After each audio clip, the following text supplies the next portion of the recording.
السلام علیکم ورحمۃ اللہ تعالی وبرکاتہ۔ الحمد للہ رب العالمین والعاقبۃ للمتقین والصلاة والسلام علی سید الانبیاء والمرسلین وعلی آلہ واصحابہ اجمعین، اما بعد فاعوذ باللہ من الشیطان الرجیم، بسم اللہ الرحمن الرحیم، فصل لربک وانحر، صدق اللہ العظیم۔ ایک مرتبہ بارگاہ رسول و آل رسول میں درود و سلام کا ہدیہ پیش کریں اور پڑھیں اللہم صلی علی سیدنا و مولانا محمد معدن الجود والکرم وآلہ الکرام وابنہ الکریم وبارک وسلم، صلاۃ و سلام علیک یا رسول اللہ صلی اللہ تعالی علیہ وسلم۔ عزیزان ملت اسلامیہ، انشاءاللہ آج ہم جمعہ کے دن جو بیان ہوا تھا اسی کو آگے بڑھائیں گے، اسی کو جاری رکھیں گے۔ حضرت ابراہیم علیہ السلام کو آگ میں ڈالنے کا واقعہ جمعہ کے دن بیان کیا گیا۔ حضرت ابراہیم علیہ السلام چند دن تک آگ میں رہے، پھر آگ سے باہر تشریف لائے اور لوگوں کے درمیان تبلیغ کرتے رہے۔ ایک عرصے تک تبلیغ کرنے کے باوجود وہ ماننے کے لیے تیار نہ ہوئے اور اصلاح پذیر نہ ہوئے۔ آخرکار حضرت ابراہیم علیہ السلام ان سے بیزار ہو کر آپ نے وہاں سے ہجرت کرنے کا ارادہ بنا لیا۔ حضرت ابراہیم علیہ السلام بابل سے ہجرت کر کے ملک شام تشریف لے گئے، لیکن ملک شام جانے سے پہلے آپ مقام حرہ تشریف لے گئے، اس کے بعد مصر تشریف لے گئے۔ جب حضرت ابراہیم علیہ السلام مصر میں پہنچے تو اس وقت حضرت سارہ رضی اللہ تعالی عنہا بھی آپ کے ساتھ تھیں، آپ کی زوجہ محترمہ۔ وہاں کا جو بادشاہ تھا بڑا ظالم و جابر، فاسق و فاجر، بدکار قسم کا آدمی تھا، اور اس کی یہ عادت تھی کہ کسی بھی عورت کی شادی ہوتی اس کی طرف سے حکم تھا وہ اس کے پاس پیش کی جاتی، اگر اسے پسند آ جاتی تو وہ اپنے پاس رکھ لیتا، ورنہ وہ واپس کر دیا کرتا۔ اس نے ہر راستے پر چوکیدار بٹھائے ہوئے تھے، سپاہیوں کو مقرر کیا ہوا تھا کہ مسافروں میں اگر کوئی حسین و جمیل عورت ہو تو اس کے پاس پہنچا دیا جائے۔ حضرت ابراہیم علیہ السلام اپنی زوجہ محترمہ حضرت سارہ رضی اللہ تعالی عنہا کے ساتھ جب مصر میں داخل ہوئے، اور حضرت سارہ رضی اللہ تعالی عنہا بڑی ہی حسین و جمیل تھی، حسن و جمال کا پیکر تھی، تو مخبر نے جا کر فوراً بادشاہ کو خبر دے دی کہ ایک مسافر آیا ہے اور اس کے ساتھ ایک حسین و جمیل خاتون بھی موجود ہے۔ چنانچہ بادشاہ نے فوراً اپنے آدمیوں کو بھیج کر حضرت ابراہیم علیہ السلام اور حضرت سارہ رضی اللہ تعالی عنہا کو اپنے دربار میں بلا دیا۔ حضرت ابراہیم اور حضرت سارہ دونوں جو ہے کہ بادشاہ کے دربار میں پہنچے تو بادشاہ پوچھنے لگا حضرت ابراہیم سے کہ یہ جو عورت ہے یہ تمہاری کیا لگتی ہے؟ حضرت ابراہیم علیہ السلام نے اس خوف سے کہ کہیں میں سچ بتا دوں کہ یہ میری بیوی ہے تو اسے قتل نہ کر دے، حضرت ابراہیم علیہ السلام نے کہا کہ یہ میری بہن ہے، کیونکہ وہ آپ کی چچی کی لڑکی تھی تو اس اعتبار سے کہ چچا زاد بہن ہوئی۔ اور دوسری بات یہ ہوتی ہے کہ جو دین میں ایک ہوتے ہیں، جو دین میں متفق ہوتے ہیں، وہ آپس میں ایک دوسرے کے بھائی بہن ہوتے ہیں، یعنی دینی بھائی بہن ہوتے ہیں۔ اس کو توریہ کہا جاتا ہے، یعنی ضرورت کے وقت اس کو استعمال کیا جا سکتا ہے۔ اگرچہ وہ بیوی تھی لیکن حضرت ابراہیم علیہ السلام نے ان کو بچانے کے لیے، اپنے آپ کو بچانے کے لیے کہہ دیا کہ یہ میری بہن ہے۔ اب کیا ہوا، وہ جو جیسے ہی اس نے بادشاہ نے حضرت سارہ رضی اللہ تعالی عنہ کو دیکھا تو وہ ان پر فریفتہ ہو گیا، ان کے حسن و جمال پر وہ فدا ہو گیا۔ اب حضرت سارہ رضی اللہ تعالی عنہ کو وہ ایک کمرے کے اندر لے گیا۔ حضرت ابراہیم علیہ السلام کمرے کے باہر ہیں، لیکن اللہ تبارک و تعالیٰ کی قدرت کہ اللہ تبارک و تعالیٰ نے اس کمرے کی دیواروں کو شیشے کی طرح کر دیا، اور حضرت ابراہیم علیہ السلام باہر سے دیکھ رہے تھے کہ اندر کیا ہو رہا ہے۔ وہ بدبخت حضرت سارہ رضی اللہ تعالی عنہا کو لے کر اندر گیا اور غلط نیت سے آپ کو چھونا چاہا، آپ کی طرف ہاتھ بڑھانا چاہا۔ جیسے ہی اس نے ہاتھ بڑھایا اس کا ہاتھ جو تھا وہ شل ہو گیا، ہاتھ نے کام کرنا بند کر دیا، ہاتھ میں وہ جو ہے کہ وہ مفلوج ہو گیا، اور وہ جو ہے کہ اس کی جو ساری طاقت تھی وہ ختم ہو گئی۔ اب وہ گڑ گڑانے لگا، وہ رونے لگا، حضرت سارہ سے درخواست کرنے لگا کہ آپ دعا کیجئے کہ یہ میرا ہاتھ اچھا ہو جائے۔ حضرت سارہ رضی اللہ تعالی عنہا نے دعا کی، اس کا ہاتھ اچھا ہو گیا۔ ہاتھ اچھا ہو جانے کے بعد پھر شیطان نے اس کو وسوسہ ڈالا، اس کے دل میں وسوسہ ڈالا، اور پھر غلط نیت سے اس نے حضرت سارہ رضی اللہ تعالی عنہا کو چھونے کی کوشش کی۔ دوبارہ وہی کیفیت، دوبارہ اس کا ہاتھ شل ہو گیا، دوبارہ اس کا ہاتھ مفلوج ہو گیا۔ اب پھر رونے لگ گیا، پھر گڑ گڑانے لگ گیا اور کہنے لگ گیا کہ اس مرتبہ دعا کیجئے اور آپ اس کے بعد میں آپ کو کبھی کوئی تکلیف نہیں پہنچاؤں گا۔ حضرت سارہ رضی اللہ تعالی عنہا نے پھر اس کے لیے دعا کی، پھر اس کا ہاتھ جو ہے کہ صحیح ہو گیا، اس کا ہاتھ جو شل ہو گیا تھا اس نے کام کرنا شروع کر دیا۔ حضرت سارہ رضی اللہ تعالی عنہا کی جب یہ کرامت دیکھی، وہ بادشاہ بڑا متاثر ہوا اور متاثر ہو کر اس نے ایک نیک بخت باندھی حضرت ہاجرہ رضی اللہ تعالی عنہا یہ حضرت سارہ کو عطا کی، ان کو دے دی۔ اب حضرت سارہ رضی اللہ تعالی عنہا کو حضرت ابراہیم تک پہنچا دیا۔ اب حضرت سارہ رضی اللہ تعالی عنہا، حضرت ہاجرہ رضی اللہ تعالی عنہا اور حضرت ابراہیم علیہ السلام وہاں سے نکلے اور ملک شام کی طرف روانہ ہوئے۔ چونکہ حضرت سارہ رضی اللہ تعالی عنہا سے کوئی اولاد نہیں تھی، اس لیے حضرت سارہ رضی اللہ تعالی عنہا نے حضرت ہاجرہ جو بادشاہ نے باندھی ان کو دی تھی، حضرت ہاجرہ رضی اللہ تعالی عنہا وہ حضرت ابراہیم کو ہبہ فرما دی۔ اب حضرت ابراہیم علیہ السلام کے پاس وہ حضرت ہاجرہ رضی اللہ تعالی عنہا آ گئی۔ اب حضرت ہاجرہ رضی اللہ تعالی عنہا جو ہے کہ باندھی ہیں، لیکن حضرت سارہ رضی اللہ تعالی عنہا یہ بیوی ہیں۔ ملک شام پہنچے، ارض مقدسہ میں پہنچے، جہاں پر آج بیت المقدس ہے، جہاں پر مسجد اقصی بنی ہوئی۔ حضرت ابراہیم علیہ السلام نے وہاں پہنچ کر اپنے رب کی بارگاہ میں دعا کی، رب هب لی من الصالحین فبشرناہ بغلام حلیم، اے پروردگار مجھے نیک اور صالح اولاد عطا فرما۔ تو اللہ تبارک و تعالیٰ فرماتا ہے کہ ہم نے ابراہیم کو ایک سمجھدار لڑکے کی خوشخبری دی، یعنی حضرت ہاجرہ رضی اللہ تعالیٰ عنہا کے بطن سے حضرت اسماعیل پیدا ہوئے، ایک نیک فرزند۔ اور حضرت اسماعیل علیہ السلام کو اللہ تبارک و تعالیٰ نے بچپن ہی سے سوجھ بوجھ اور عقل مندی عطا فرمائی تھی۔ اسماعیل نام رکھا گیا اور بعد میں جا کر حضرت ابراہیم علیہ السلام کا نام ذبیح اللہ ہوا، یعنی وہ بچہ جس کو اللہ کے نام پر ذبح کیا جانے والا تھا۔ اب کیا تھا معاملہ؟ یہ تھا کہ حضرت ہاجرہ رضی اللہ تعالی عنہ جب بھی حضرت اسماعیل علیہ السلام کو اپنے گود میں بٹھاتی اور پیار کرتی تو حضرت سارہ رضی اللہ تعالی عنہ کو بڑی غیرت آتی، اپنی خالی گود دیکھ کر ان کو رشک ہونے لگتا تھا۔ اس وجہ سے حضرت سارہ رضی اللہ تعالی عنہ نے حضرت ابراہیم علیہ السلام سے کہا کہ ہاجرہ کو اور اس کے بیٹے کو میری نگاہوں سے دور کہیں اور لے جائیں، کہیں دوسری جگہ لے جا کر ان کو چھوڑ آئیں۔ حضرت ابراہیم علیہ السلام کو بھی اللہ تبارک و تعالیٰ کی طرف سے حکم ہوا کہ ایسا کیا جائے، کیونکہ اس میں بڑی حکمت تھی، اور یہ جو ہے مکہ مکرمہ کے آباد ہونے اور خانہ کعبہ کی تعمیر کا سبب بننے والا تھا۔ حضرت ابراہیم علیہ السلام کو اللہ تبارک و تعالیٰ کی طرف سے حکم ہوا کہ ہاجرہ کو اور اسماعیل کو اس جگہ پر جا کر چھوڑ دیں جہاں پر آج خانہ کعبہ بنا ہوا ہے، جہاں پہ آج مکہ مکرمہ آباد ہے۔ حضرت اسماعیل علیہ السلام کو اور حضرت ہاجرہ رضی اللہ تعالی عنہ کو لے کر حضرت ابراہیم علیہ السلام اسی جگہ پر پہنچے جہاں آج مکہ مکرمہ اور زمزم کے کنویں کے قریب، کیونکہ اس وقت تک وہ زمزم کا کنواں وہاں پر موجود نہیں تھا، زمزم کے کنویں کے قریب حضرت ابراہیم علیہ السلام نے حضرت ہاجرہ اور حضرت اسماعیل کو وہاں پر رکھ دیا اور ان کو چھوڑ دیا۔ ایک توشے دان کے اندر کچھ کھجوریں تھی اور ایک پانی کا مشکیزہ دے کر حضرت ابراہیم علیہ السلام وہاں سے روانہ۔ بے آب و گیا میدان ہے، نہ وہاں کوئی آبادی ہے، نہ وہاں کوئی درخت ہے، نہ کوئی پانی کا چشمہ ہے، کوئی بھی رہتا نہیں ہے، اور ایسے چٹیل میدان میں، ایسے بیابان اور ریگستان میں حضرت ابراہیم علیہ السلام نے اپنے بیٹے، اپنے لخت جگر اور اپنی باندھی حضرت ہاجرہ رضی اللہ تعالی عنہ کو چھوڑ دیا اور واپس جانے لگے، اور اس انداز میں جانے لگے کہ آپ نے پلٹ کر پیچھے مڑ کر بھی نہیں دیکھا۔ حضرت ہاجرہ رضی اللہ تعالی عنہ نے عرض کیا کہ اے میرے شوہر نامدار، اے میرے سر کے تاج، یہ کیا معاملہ ہے؟ آپ ہمیں کس کے بھروسے پر چھوڑ کر جاتے ہیں؟ یہاں تو ہمارا کوئی یار نہیں، کوئی مددگار نہیں، کوئی مونس و غمخوار نہیں ہے، کس کے بھروسے پر آپ ہمیں چھوڑ کر جاتے ہیں؟ حضرت ابراہیم علیہ السلام نے کوئی جواب نہیں دیا۔ حضرت ہاجرہ رضی اللہ تعالی عنہ نے بار بار یہی بات عرض کی کہ آپ ہمیں کس کے بھروسے پر چھوڑ کر جاتے ہیں، اور یہاں بے آب و گیا میدان کے اندر ہمارا کوئی مونس و غمخوار نہیں ہے، کوئی جواب نہیں۔ حضرت ہاجرہ رضی اللہ تعالی عنہ نے آخرکار کہا کہ کیا یہ اللہ تعالیٰ کا حکم ہے؟ کیا اللہ تعالیٰ نے حکم دیا ہے کہ ہم کو یہاں پر چھوڑ دیا جائے؟ حضرت ابراہیم علیہ السلام نے کہا کہ ہاں، یہ اللہ تبارک و تعالیٰ کا حکم ہے، اس پر اللہ کی بندی حضرت ہاجرہ رضی اللہ تعالی عنہ عرض کرنے لگی اذن لا یضیعنا رضیت باللہ ربا وعلیہ توکلت.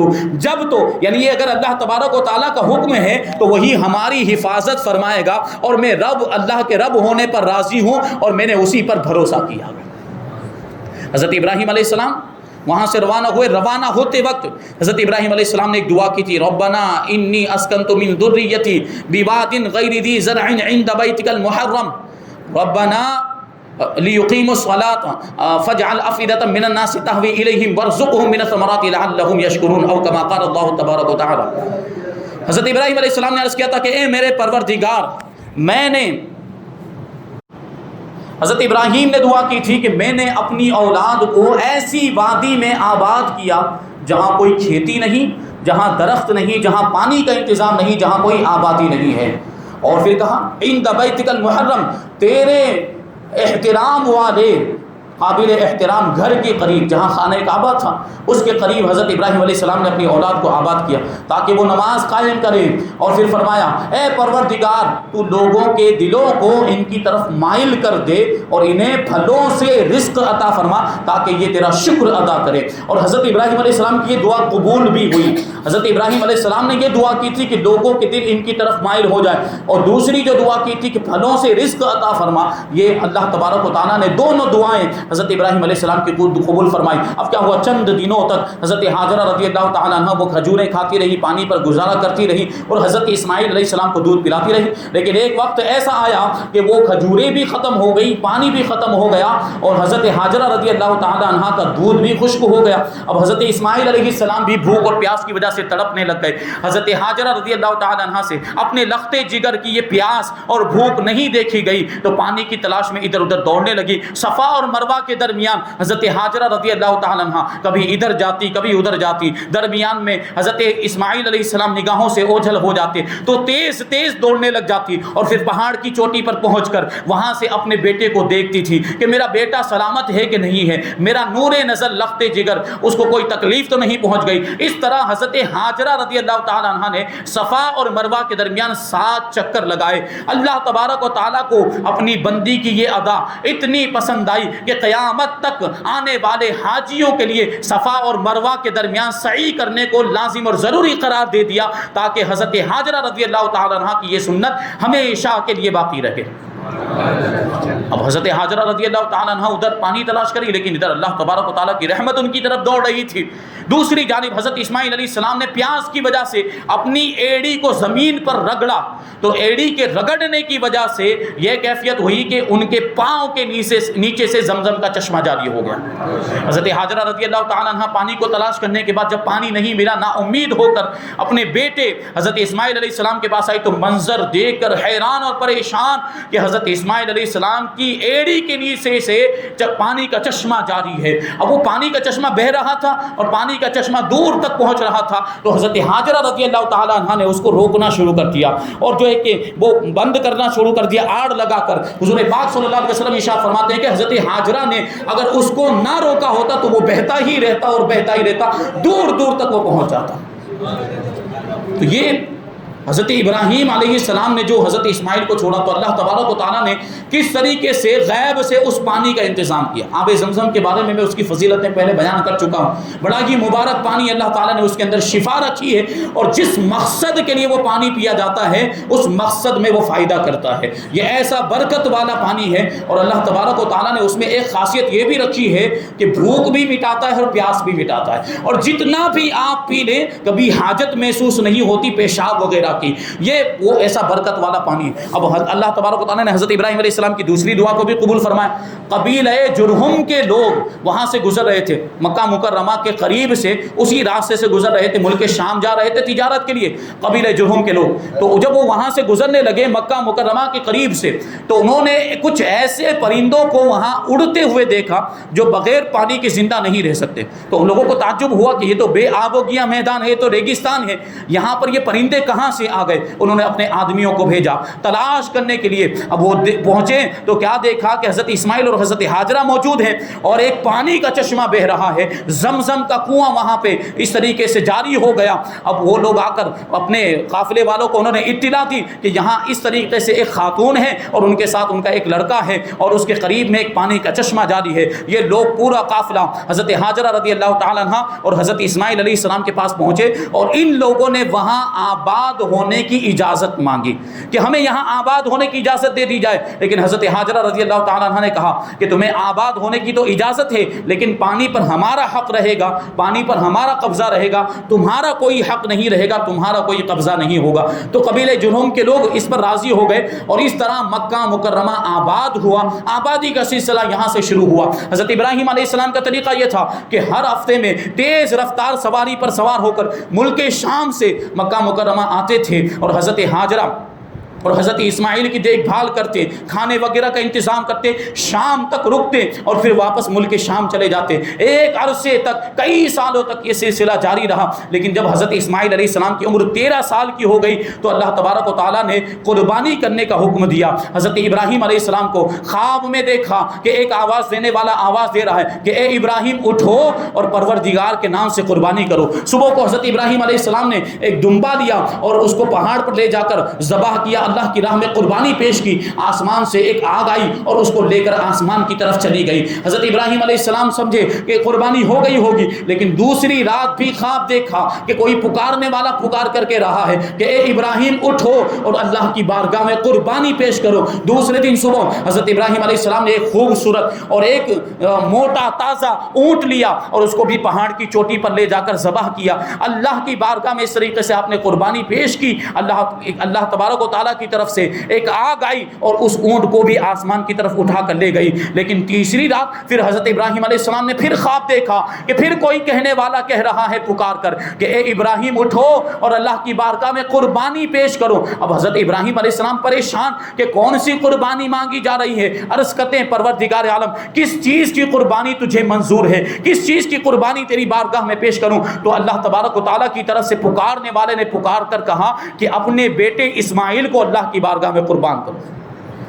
اب سوچیں کہ بڑھاپے میں ایک بچہ پیدا ہوا، بڑا ہی پیارا، بڑا نور نظر، لختے جگر، اپنے لختے جگر کو کون اللہ کی راہ میں قربان کر دے؟ لیکن یہ اللہ کا حکم تھا اور نبی کا خواب یہ سچا ہوا کرتا ہے، نبی کا خواب بھی دلیل ہوا کرتا ہے۔ حضرت ابراہیم علیہ السلام نے جان لیا کہ اسماعیل ہی کی قربانی کرنے کا حکم ہوا۔ حضرت ہاجرہ رضی اللہ تعالیٰ عنہ کے پاس پہنچے اور کہنے لگے کہ اسماعیل کو نہلاؤ اور اسے اچھے کپڑے پہناؤ، اسے کنگھی کرو، بالوں میں تیل ڈالو، اسے سجاؤ اور اس کو تیار کرو۔ حضرت ہاجرہ رضی اللہ تعالیٰ عنہ نے پوچھا کہ کہاں لے کر جا رہے ہیں؟ تو حضرت ابراہیم علیہ السلام نے کہا کہ ایک دوست کی ملاقات کے لیے جا رہے ہیں، دوست نے بلایا ہے، دوست نے دعوت دی ہے۔ اب جو ہے کہ حضرت ابراہیم علیہ السلام نے کہا کہ ایک چھری بھی لے لی جائے اور ایک رسی بھی لے لی جائے۔ تو وجہ پوچھی گئی کہ چھری اور رسی کا کیا کام ہے؟ تو حضرت ابراہیم علیہ السلام نے کہا کہ ہو سکتا ہے کہ وہاں پہنچنے کے بعد قربانی کرنے کی ضرورت پیش آ جائے۔ اب یہ باپ بیٹا دونوں روانہ ہو گئے، اب دونوں آپس میں راستے میں گفتگو کر رہے ہیں۔ حضرت اسماعیل علیہ السلام نے حضرت ابراہیم علیہ السلام سے پوچھا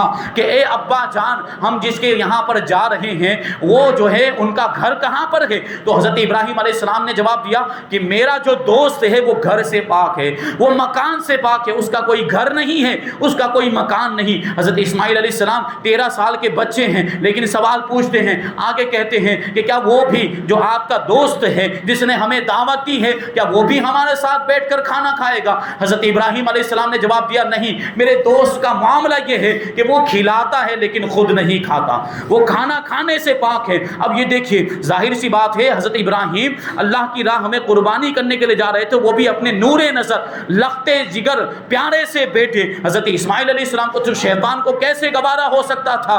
شیطان جل بھن گیا اور وہ یہ سوچنے لگا کہ ابراہیم علیہ السلام اپنے بیٹے کی قربانی کر کے بڑے مرتبے پر فائز ہو جائیں گے اور اسماعیل علیہ السلام خود اپنی جان کو قربان کر کے ان کو ذبیح اللہ کا لقب مل جائے گا، یہ کب اس کو گوارا ہو سکتا تھا کہ انسانوں میں سے کچھ انسان اتنے کامیاب ہو جائیں اپنے رب کے حکم پر عمل کر کے؟ تو اس نے جو ہے کہ وسوسہ ڈالنا چاہا، باپ بیٹے میں پھوٹ ڈالنی چاہیے۔ پہلے وہ حضرت ہاجرہ رضی اللہ تعالیٰ عنہ کے پاس گیا اور جا کر کہنے لگا کہ تمہیں معلوم ہے کہ ابراہیم اسماعیل کو کہاں لے کر گئے؟ تو حضرت ہاجرہ کہنے لگی کہ ایک دوست کی دعوت ہے، اس کی مہمانی میں تشریف لے گئے۔ تو شیطان کہنے لگا کہ کوئی مہمانی نہیں اور کوئی دعوت میں نہیں گئے، بلکہ ابراہیم علیہ السلام اپنے نور نظر اسماعیل کو ذبح کرنے کے لیے لے کر گئے ہیں۔ حضرت ہاجرہ رضی اللہ تعالیٰ عنہ کہتی ہیں ایسے کیسے ہو سکتا ہے کہ ایک مہربان باپ اپنے پیارے بیٹے کو اپنے نور نظر کو اپنے ہاتھ سے ذبح کرتے؟ تو شیطان جواب دیتا ہے ان کا خیال ہے، یعنی ابراہیم علیہ السلام کا گمان ہے کہ یہ اللہ تعالیٰ کا حکم ہے۔ حضرت ہاجرہ نے اتنا سننا تھا،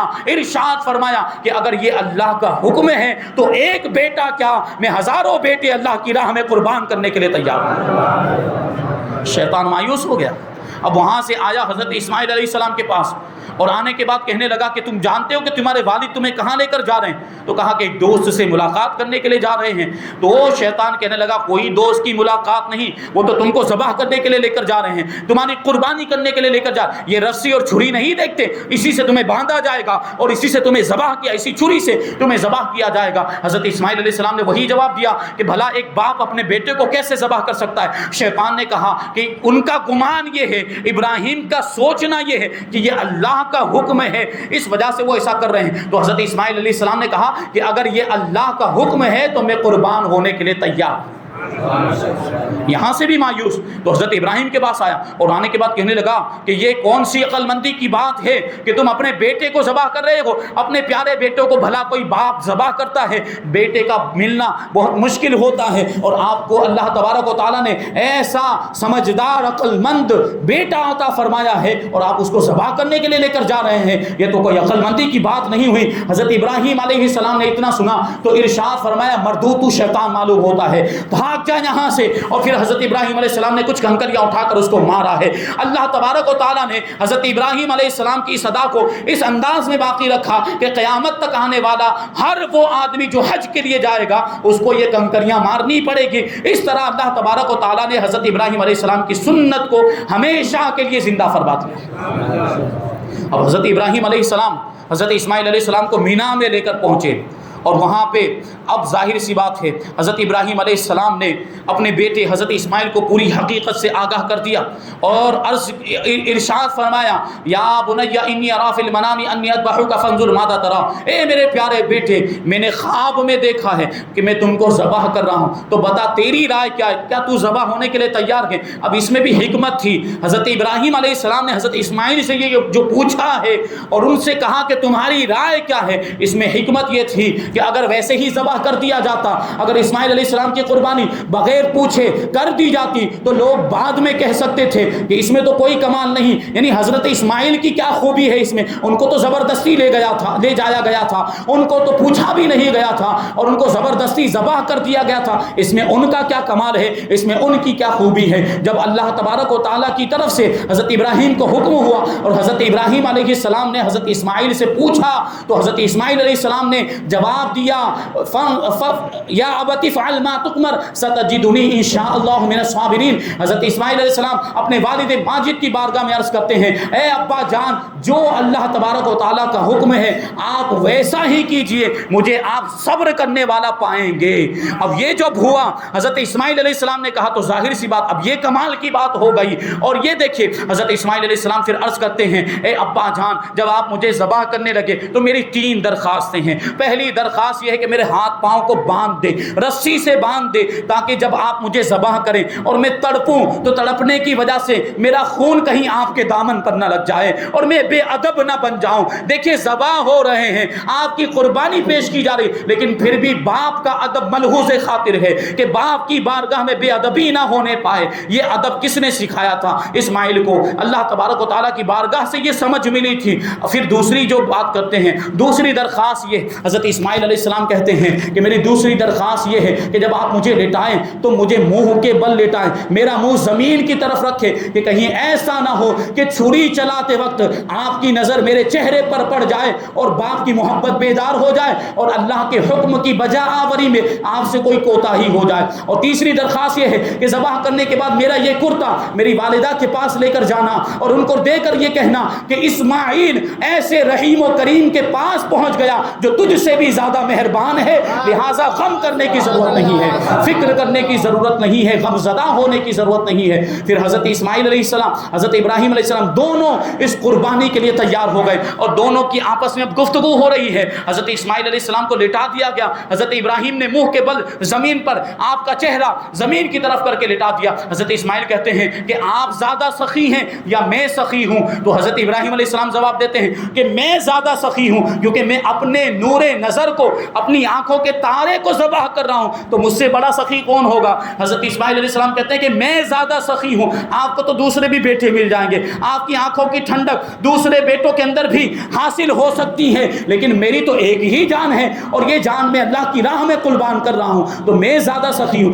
ادھر اللہ تبارک و تعالیٰ کی طرف سے جواب آیا، اللہ تبارک و تعالیٰ نے ارشاد فرمایا کہ نہ اسماعیل زیادہ سخی ہے نہ ابراہیم زیادہ سخی ہے، بلکہ میں سب سے زیادہ سخی ہوں، سب سے بڑا سخی ہوں، کیونکہ اس میں راز یہ تھا، اس میں حکمت یہ تھی۔ اللہ تبارک و تعالیٰ نے ارشاد فرمایا کہ ابراہیم کو تو قربانی سے بچا لیا جائے گا، اور ابراہیم کا جو معاملہ یہ ہے کہ ان کو قربانی کا ثواب مل جائے گا، اور ابراہیم کی قربانی جو ہے کہ رائگاں نہیں جائے گی، اور حضرت اسماعیل علیہ السلام کو بھی ذبح ہونے سے بچا لیا جائے گا، لیکن اس کے باوجود ان کو ذبیح اللہ کا لقب ملے گا۔ اب کیا ہوا؟ حضرت اسماعیل کو لٹانے کے بعد حضرت ابراہیم علیہ السلام نے چھری چلانا شروع کیا، لیکن معاملہ کیا، چھری کام ہی نہیں کر رہی ہے، چھری نے حضرت اسماعیل کے ایک بال کو بھی نہیں کاٹا ہے۔ حضرت ابراہیم علیہ السلام ناراض ہوئے اور چھری پر غصہ نکالتے ہوئے چھری کو زمین پر پٹک دیا، زمین پر دے مارا اور چھری سے کہنے لگے کہ تو کام کیوں نہیں کرتی ہے، تو گلے کو کاٹ کیوں نہیں رہی ہے؟ تو وہ جو چھری ہے وہ حضرت ابراہیم علیہ السلام کی بارگاہ میں عرض کرتی ہے، آپ بتائیں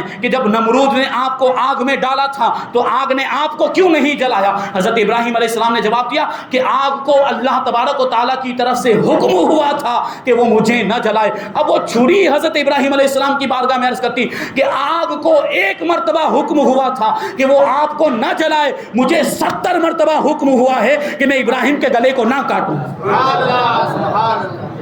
اس طرح سے حضرت ابراہیم علیہ السلام نے جو ہے کہ اللہ تبارک و تعالیٰ کے حکم پر اپنے نور نظر کی قربانی کرنے کے لیے تیار ہو گئے، لیکن اللہ تبارک و تعالیٰ نے حضرت اسماعیل علیہ السلام کو بچا دیا۔ پھر حضرت جبریل کو حکم ہوا، اللہ تبارک و تعالیٰ نے حکم دیا کہ جنت میں جاؤ اور جو مینڈھا جو دمبا 40,000 سال یا 80,000 سال سے جنت میں چر رہا ہے اس کو لے کر آؤ اور ابراہیم کی جگہ پر اس کی قربانی کی جائے۔ چنانچہ اسماعیل علیہ السلام کی جگہ پر حضرت اسماعیل علیہ السلام کی جگہ پر وہ جنت سے دمبا لایا گیا، وہ مینڈھا لایا گیا اور اس مینڈھے کی قربانی کی گئی۔ اس طریقے سے قربانی کرنے کی یہ سنت جاری ہوئی۔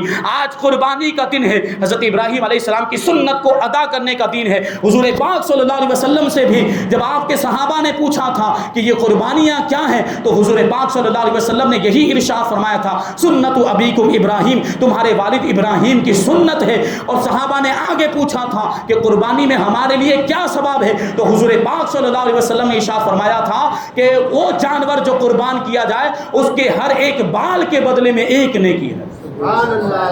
اگر ہم پر قربانی واجب ہو رہی ہو تو خوش دلی کے ساتھ ہمیں قربانی کرنی چاہیے اور اس واجب کو ضرور ادا کرنا چاہیے کہ قربانی واجب ہونے کے باوجود اگر کوئی قربانی نہیں کرتا تو وہ گنہگار ہے اور حضور پاک صلی اللہ علیہ وسلم کی ناراضگی کا حقدار ہے، کیونکہ حضور نے ارشاد فرمایا کہ جو طاقت ہونے کے باوجود قربانی نہیں کرتا وہ ہماری عیدگاہ کے قریب نہ آئے۔ اللہ تبارک و تعالیٰ کی بارگاہ میں دعا ہے کہ جو کچھ بھی بیان ہوا اس پر ہم سب کو عمل کرنے کی توفیق عطا فرمائے۔ اگر ہم پر قربانی واجب ہو رہی ہو تو ہمیں خوش دلی کے ساتھ قربانی کرنے کی توفیق عطا فرمائے۔ وما علینا الا البلاغ۔